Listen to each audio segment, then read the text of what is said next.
नमस्कार, सुप्रभात, स्वागत, अभिनंदन आप सभी का सब रंग कार्यक्रम में। आज की इस प्यारी सी सुबह में आपके लिए कुछ सुंदर सुंदर मोती चुन करके लाया हूँ। हमेशा की तरह जिन मोतियों से हम अपने जीवन को श्रृंगारते हैं, जो मोती बाहर के नहीं लेकिन भीतर के हैं, तन के नहीं लेकिन आत्मा के हैं, जो आत्मा का श्रृंगार करते हैं। और आत्मा का श्रृंगार ही तो अविनाशी श्रृंगार है, जो सदैव कायम रहता है। ये श्रृंगार तो सुबह किया, दोपहर और शाम तक बिगड़ जाता है। तो सुंदर विचार मित्रों कहते हैं कि जो जीव है अर्थात आत्मा है, उसके दो ही सच्चे मित्र हैं। एक तो उसका किया हुआ कर्म और दूसरे परमात्मा, जो इस जन्म में भी और इस जन्म के बाद भी काम आते हैं। कर्म ही हमारे साथ जाता है और साथ ही ईश्वर तो अविनाशी रूप में हमारे साथ ही रहते हैं, हमारे पथ प्रदर्शक बनकर। तो हम अपने श्रेष्ठ कर्मों को बहुत ही महान बनाएं, श्रेष्ठ कर्मों की पूंजी जमा करें और ईश्वर को अपना साथी बनाकर, मार्गदर्शक बनाकर जीवन में आगे से आगे बढ़ते चलें। और आइए इन्हीं सुंदर बातों के साथ हम भी आगे बढ़ते हैं आज के सुवाक्य की ओर। नमस्कार। जैसे एक वृक्ष की खूबसूरती उसके पत्तों और फूलों पर निर्भर करती है, उसी प्रकार से एक इंसान की खूबसूरती उसके विचारों और व्यवहार पर निर्भर करती है। विचार और व्यवहार वो शक्ति है जो व्यक्ति को महान और श्रेष्ठ बना देती है, क्योंकि कभी कभी मनुष्य अपने जीवन के अंदर बहुत अधिक सोचता है और बहुत अधिक प्रगति की ओर जाने की कोशिश भी करता है, लेकिन अपने विचारों और व्यवहार पर उतना ध्यान नहीं देता है। इसीलिए ये बहुत आवश्यक है कि आज से हम अपने व्यवहार और विचारों को श्रेष्ठ बनाएं। ओम शांति।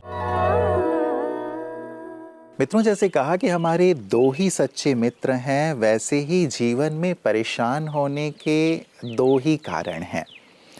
एक कारण है कि हम अपने भाग्य से कहीं ज़्यादा की चाहना या कामना रखते हैं, और दूसरा समय से पहले ही प्राप्ति हो जाए उसकी चाहना या कामना रखते हैं। हमारा अधिकार, ईश्वर कहते हैं, केवल कर्म पर है। हम अच्छे से अच्छा कर्म करें, श्रेष्ठ से श्रेष्ठ कर्म करें, उसके पश्चात हमें अच्छे से अच्छे की प्राप्ति अवश्य होगी। केवल परेशानी वहाँ है कि हम करते नहीं, लेकिन चाहना बहुत ऊंची रखते हैं अपने भाग्य से, अपने तकदीर से, और साथ ही वक्त से पहले ही हम उन सभी चीज़ों को चाहते हैं कि ये सारी चीज़ें मेरे जीवन में हो जाए। एक चीज़ गांठ बांध ले मित्रों, हमें अपने कर्मों पर बहुत बहुत ध्यान देना है, उसे श्रेष्ठ और महान बनाना है। यदि कर्म के बीज श्रेष्ठ पड़ेंगे तो निश्चित रूप से हमारा भाग्य बहुत उज्जवल होगा, हमारा कल बहुत ही श्रेष्ठ होगा। ओम शांति। आज की सीरीज का लेटर है आई और टॉपिक है इम्यून बूस्टिंग न्यूट्रिशन। तो इम्यून बूस्टिंग की बात जब हम करते हैं तो दो न्यूट्रिएंट्स या फिर दो विटामिन बहुत जरूरी होते हैं, और वो है विटामिन सी और विटामिन डी। अब विटामिन सी और विटामिन डी हमें कहाँ से मिलेगा? आप जितना ज्यादा आंवला और नींबू का सेवन करेंगे उतना ज्यादा हमारे बॉडी में विटामिन सी पहुंचेगा, और जितना विटामिन सी हमारी बॉडी में रहेगा, बहुत आसानी से जितने भी जो बैक्टीरियाज होते हैं जो हमारी बॉडी को जरूरत नहीं है और आकर हमें अटैक करते हैं, उन्हें वापस अटैक करने में ये विटामिन सी काम आता है। तो आप जरूर ध्यान रखिए कि आपके डाइट में आंवला और नींबू ये दोनों अलग अलग तरीके से आपके पेट में पहुंच रहा है, वो चाहे जूस के फॉर्म में हो या फिर सैलेड के फॉर्म में, या फिर आप उसमें किसी में निचोड़ के नींबू खा रहे हैं, नींबू का जूस पी रहे हैं, या फिर इस तरह अलग अलग तरीके से। अब बात करते हैं विटामिन डी की। विटामिन डी हमें बस एक ही जगह से मिल सकता है और वो है सनलाइट, यानी कि धूप में अगर आप जाते हैं तो विटामिन डी मिलेगा, जो हमारे इम्यून को बूस्ट करने में बहुत मदद करता है। तो विटामिन डी अगर एब्जॉर्प्शन बॉडी में बहुत अच्छा करना है तो उसके लिए आपको घी का सेवन करना ज़रूरी है। दिन में 1, 2 या मैक्सिमम 3 चम्मच आप घी ले सकते हैं, चाहे वो रोटी में लगाकर या चावल में डाल के आप खा सकते हैं। और साथ साथ धूप में ज़रूर जाइएगा, वॉकिंग करने या प्राणायाम कीजिएगा। और धूप भी कौन सी धूप, जहाँ पर आप रहते हैं वहाँ पे जब सनराइज होता है वहाँ उस टाइम से लेकर के जो 1 से 1.5 घंटे का टाइम रहता है वो प्रॉपर सनराइज वाला जो टाइम है, आपको विटामिन डी बहुत मिलेगा। और शाम को सनसेट जब होता है उसके आधे घंटे पहले, तो ये 2 टाइम में से कोई एक टाइम चूज करके आप वॉकिंग करते या प्राणायाम करते तो आपको विटामिन डी बिल्कुल फ्री में भरपूर मात्रा में आपके बॉडी को मिलेगी। तो ये immune boosting vitamin C and D का ध्यान रखिए, कभी भी आप बीमार नहीं पड़ेंगे, हमेशा हेल्दी रहेंगे। Thank you. ओम शांति। परेशानी के केवल वही 2 कारण नहीं थे जो मैंने आपको ऊपर बताए, बल्कि और भी 2 कारण हैं। कहते हैं कि यदि आमदनी पर्याप्त न हो तो खर्चों पर नियंत्रण रखें, और यदि जानकारी पर्याप्त न हो तो शब्दों पर नियंत्रण रखें। यहाँ इन दोनों बातों पर यदि हम नियंत्रण नहीं रखते हैं तो भी जीवन में परेशानियाँ आने लगती हैं। इसीलिए हम खर्चों पर भी और शब्दों पर भी अवश्य नियंत्रण रखें। चाहे आमदनी अच्छे से अच्छी भी क्यों ना हो, लेकिन जो खर्चों पर नियंत्रण रखता है, और चाहे जानकारी जैसी भी हो, शब्दों पर यदि नियंत्रण बनाए रखता है तो सचमुच उसके जीवन में कभी परेशानियां नहीं आती हैं। तो हम इन दोनों बातों का भी अवश्य ख्याल रखें ताकि जीवन में कभी भी परेशानियों से हमें 2-4 ना होना पड़े।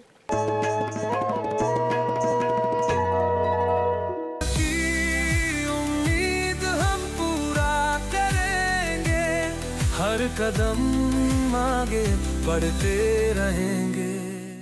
तो साहिल सर, जब हम लोग पावरफुल माइंड की बात करते हैं तो एक्चुअल में हम क्या बात कर रहे होते हैं? पावरफुल माइंड का एक थॉट लेवल तो सर ने क्लियर किया, लेकिन इसके अलावा और कैसे हम अपने माइंड को और पावर बना सकते हैं?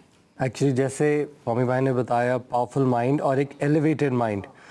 सो एक पावरफुल एलिवेटेड माइंड ऐसा होता है जिसको हर सिचुएशन में कोई भी नेगेटिव वेस्ट थॉट या इमोशन आता ही नहीं है, वो उसको ओवरकम कर जाता है। आप लोगों ने मेंढक देखे हैं? यस। कभी मेंढक आपके ऊपर चढ़ा है?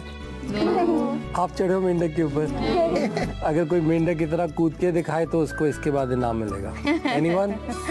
नहीं। निखिल कर सकता है। तो एक बार एक मेंढकों का झुंड जा रहा था और चलते चलते उनमें से 2 मेंढक एक छोटे से पॉन्ड में गिर गए, और सब उस पॉन्ड के आसपास आ गए देखने कि ये बाहर निकल पाएंगे कि नहीं। तो उनमें से एक बड़ा मेंढक था और एक छोटा मेंढक था, और दोनों ने कोशिश करनी लगी और सारे मेंढक ऊपर से चिल्लाने लगे। उन्होंने, ऊपर वालों ने देखा ये नहीं निकल सकते, इतना बड़ा छलांग कैसे मारेंगे। तो उन्होंने कहा रहने दो, आप ट्राई नहीं करो, आप यहीं पे आप ऊपर नहीं आ पाओगे, आप गिव अप कर दो। और उनको बहुत उन्होंने कहा रहने दो रहने दो। तो जो बड़ा मेंढक था उसने धीरे धीरे गिव अप कर दिया और छोड़ दिया। तो जो छोटा मेंढक था ना, वो कोशिश करता गया और उसने जंप मार के ऊपर आ गया। तो सारे हैरान हो गए कि बड़ा वाला मेंढक तो आ नहीं पाया, ये छोटा कैसे आ गया। तो बाद में पता चला कि वो जो छोटा मेंढक था वो डेफ था, उसको सुनाई नहीं दे रहा था कि वो सारे जब उसको रोक रहे थे। तो इन रियलिटी जो एक पावरफुल एलिवेटेड माइंड होता है उसको कुछ नहीं पता कि लोग क्या कह रहे हैं। उसने अपने माइंड में एक ऐसी इमेज बना ली होती है कि उसने जो भी अचीव करना है। मित्रों, कहते हैं ईश्वर आपको वो नहीं देते जो आपको अच्छा लगता है, बल्कि ईश्वर आपको वो देते हैं जो आपके लिए अच्छा होता है। क्योंकि ईश्वर हमारे माता पिता हैं, वो जानते हैं कि मेरे लिए क्या अच्छा है। जैसे आप छोटे थे तो आपके पेरेंट्स, आपके माता पिता ये जानते थे कि आपके लिए क्या बेहतर है, क्या अच्छा है, और आपको वही चीज़ें उपलब्ध कराते थे। आप यदि किसी ऐसी चीज़ के लिए ज़िद करते थे जो आपको नुकसान पहुंचा सकता हो, ऐसी चीज़ वो कभी आपको नहीं दिलाते थे, है ना। परमात्मा भी ठीक यही करते हैं। इसीलिए जो हमारे पास है उसमें हम संतुष्ट रहें, क्योंकि ईश्वर ने हमें जो दिया है वो हमें श्रेष्ठ ही दिया है। हम निश्चित रूप से अपने लक्ष्य की ओर आगे बढ़ें, अपना ऊंचे से ऊंचा लक्ष्य बनाएं और उसकी ओर बढ़ते हुए जो हमें प्राप्त होता चल रहा है उसमें आत्मसंतोष बनाए रखें, उसमें हम अपनी खुशहाली बनाए रखें, ना कि शिकायतें ही करते रहें कि ईश्वर ने मुझे ये नहीं दिया, औरों को तो बहुत कुछ दिया। इस पंक्ति को हमेशा याद रखिएगा, जो हमारे लिए अच्छा है वो अवश्य हमें दे रहे हैं और देते रहेंगे। इस भाव से उनका शुक्रिया अदा करते रहें।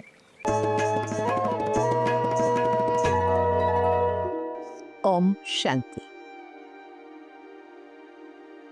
गीता संजीवनी तो है ही, मुस्कुराने के लिए वजह देती है, मन को खुश रखने के लिए प्रेरित करती है और अपने कर्मों को सुधारने के लिए शक्ति प्रदान करती है। जी हाँ, जब हम सुनते हैं जातस्य ही ध्रुवम मृत्युः ध्रुवम जन्ममृतस्य च, ये आधा भाग तो बहुत अच्छा है, जातस्य ही ध्रुवम जन्ममृतस्य च। जो जन्म लेता है उसे एक दिन जाना ही है। दुनिया में कई चिरंजीवी के नाम से जाने जाते हैं, लेकिन चिरंजीवी का अर्थ ये नहीं है कि वो कभी शरीर छोड़ता नहीं है, मतलब मृत्यु को नहीं पाता है। चिरकाल के लिए, माना लंबे काल के लिए वो जी सकता है, लेकिन एक बार शरीर छोड़ने के बाद जाना तो है ही। कोई इस चक्र से छूट नहीं सकता। जब ये हम स्वीकार करते हैं तो दूसरे भाग भी हमें स्वीकार करना पड़ेगा। जन्म लेने के बाद शरीर छोड़ना जितना निश्चित है, दूसरा जन्म लेना भी निश्चित है। तो दूसरे जन्म लेने के लिए हम यहाँ से जो ले जाते हैं, जन्म के कारक क्या है? कुछ कर्म हैं जो हमारे साथ चलते हैं। तो इसलिए गीता हमें वर्तमान जीवन को ऊंच और सुखमय बनाए रखने की प्रेरणा देती है, जिससे अगर वर्तमान श्रेष्ठ होगा तो भविष्य का जन्म भी हमारा श्रेष्ठ ही होगा। और जब हम इस भाव में रहेंगे, शरीर छोड़ते समय भी हमारे मनोदशा अच्छी होगी, तो अगला जीवन तो अच्छा होना ही है। इसलिए इसको हम मान के चले कि हम इस चक्र में हैं। ओम शांति। मित्रों, जाते जाते ईश्वर से जुड़ी हुई एक बहुत ही प्यारी सी बात जो किसी ईश्वर के अनन्य भक्त ने कही कि यदि आप ईश्वर के सामने घुटने टेक देते हैं तो ईश्वर स्वयं आपके लिए खड़ा हो जाता है, और यदि ईश्वर आपके लिए खड़ा हो जाता है तो कोई भी आपका सामना नहीं कर सकता, चाहे वो कोई व्यक्ति हो या परिस्थिति हो। तो ईश्वर के सामने घुटने टेक देने का मतलब है ईश्वर के आगे स्वयं को अर्पित कर देना, उनके समक्ष इस भाव से उपस्थित हो जाना कि बस आप ही मेरे सर्वस्व हैं, आप ही मेरे माता पिता हैं, आप ही मेरा पथ प्रदर्शन करने वाले हैं। मैंने अपनी जीवन की नैया, अपनी हर बोझ को, हर समस्या को आपको अर्पित कर दिया है, आप ही मेरे सब कुछ हैं। इस भाव से जब हम उन्हें अर्पित हो जाते हैं तो सचमुच जीवन की तमाम तकलीफ़ें, तमाम आपदाएं अवसर में परिवर्तित हो जाती हैं और जीवन वरदान बन जाता है। इसका गहराई से अवश्य अनुभव कीजिएगा। तो ईश्वर का हमेशा साथ बना रहे, उनके आशीष का हाथ आपके सिर पर रहे। इन्हीं मंगल कामनाओं के साथ नमस्कार। ओम शांति।